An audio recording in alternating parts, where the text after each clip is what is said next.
CPM-കാർക്ക് നിയമനം നൽകിയിട്ടില്ലെന്ന് CPM Madayi area secretary V Vinod. 15 വർഷമായി ധനേഷിന് CPM-മായി ബന്ധമൊന്നുമില്ല. കോഴ ആരോപണം ശരിയോ തെറ്റോ എന്ന് ഞങ്ങൾ പറയേണ്ടതില്ലെന്നും വിനോദ് പറഞ്ഞു.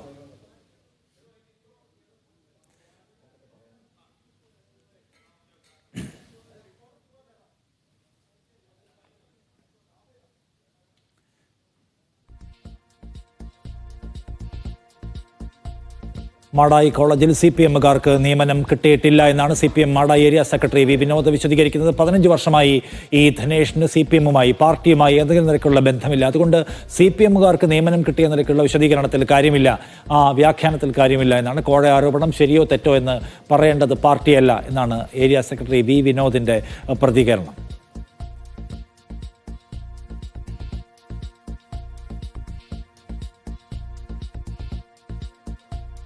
സുനിൽ ഐസക് വിവരങ്ങളുമായി. സുനിൽ, എന്താണ് CPM-ന്റെ ഈ കാര്യത്തിലുള്ള മറുപടി?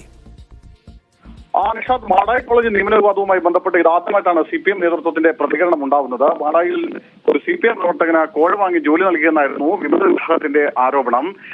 കുഞ്ഞിമംഗലം സ്വദേശിയായ വി ധനേഷ് സജീവ CPM പ്രവർത്തകനും DYFI പ്രവർത്തകനുമാണെന്ന ആരോപണവും കോൺഗ്രസിലെ ഒരു വിഭാഗം ഉന്നയിച്ചിരുന്നു. ഇതിനെ ചൊല്ലിയാണ് കോൺഗ്രസിലെ ചേരിപ്പോര് വളരെ ശക്തമാവുകയും അത് തെരുവ് യുദ്ധമായി പോലും മാറുന്ന സാഹചര്യം പോലും ഉണ്ടായത്.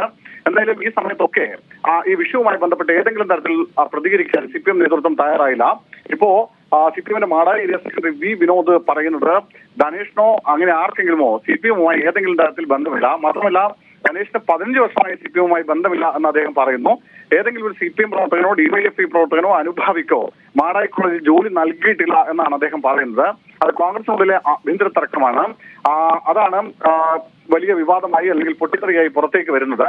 എന്നാൽ MK രാഘവനെതിരെ അഴിമതി ആരോപണം ചൂണ്ടിക്കാണിച്ചപ്പോൾ അതിനോട് കൃത്യമായി പ്രതികരിക്കാൻ അദ്ദേഹം തയ്യാറായില്ല.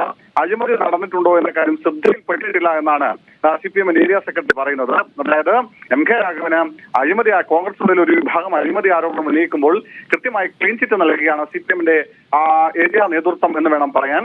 ഏതെങ്കിലും തരത്തിൽ അഴിമതി നടന്നതായി തന്റെ ശ്രദ്ധയിലില്ല. എപ്പോഴെങ്കിലും അഴിമതി അങ്ങനെ ശ്രദ്ധയിൽപ്പെട്ടിട്ടുണ്ടെങ്കിൽ ശക്തമായ നടപടി സ്വീകരിക്കും, അല്ലെങ്കിൽ അത്തരം നിലപാടെടുക്കുമെന്നാണ് ഏരിയ സെക്രട്ടറി പറയുന്നത്. ശരി, സുനിൽ ഐസക്കാണ് വിവരങ്ങൾ നൽകിയത്.